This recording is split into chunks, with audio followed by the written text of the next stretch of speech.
நீங்க எப்பவுமே சேஃப் ரூட்ல போகணும்னு பாக்குறீங்களே தவிர உண்மையான ரூட்ல போகணும்னு பார்க்கல.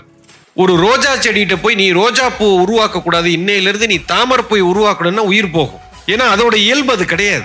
அது போல உலகத்தில் இருக்கக்கூடிய ஒவ்வொரு உயிரும் தனித்தன்மை வாய்ந்தது. வேற ஒருத்தன் வேற செயல்ல கிங்கா இருக்கானே, அதை நான் பண்ணணுமே, இந்த சிந்தனையினாலதான் நீங்க இயல்பை இழக்கிறீங்க. ஃபர்ஸ்ட் முதல்ல இதெல்லாம் தூக்கி குப்பையில போட்டுட்டு இந்த உயிர் எதுக்கு வந்திருக்கு அப்படிங்கிறத பார்த்துட்டு எனக்காக நான் எப்ப வாழ ஆரம்பிக்கிறேனோ இப்பதான் சந்தோஷம் வரும். அப்பதான் அந்த சக்தி விஸ்வரூபம் எடுக்கும். அது எடுக்கும் போது அது ஒரு டைரக்ஷன்ல நகரும். அது பின்னாடி பேசாம போனீங்கன்னா அடிச்சு தூக்கிட்டு போகலாம். அந்த சக்தி அப்படிதான் போகும். அது ஆனந்தமா இருக்கும். அது வேலை கிடையாது. It is no more a job. ஏன்னா இது செய்யறதே ஒரு சந்தோஷம். சந்தோஷம் இருந்தா எனர்ஜி இருக்கு. எனர்ஜி இருந்தா டயர்ட் ஆகாது. டயர்ட் இல்லைன்னா செஞ்சுக்கிட்டே இருப்பீங்க. செஞ்சுக்கிட்டே இருந்தா எக்ஸ்போர்ட் ஆயிருவீங்க. எக்ஸ்போர்ட் ஆனா டாப்புக்கு போயிருவீங்க.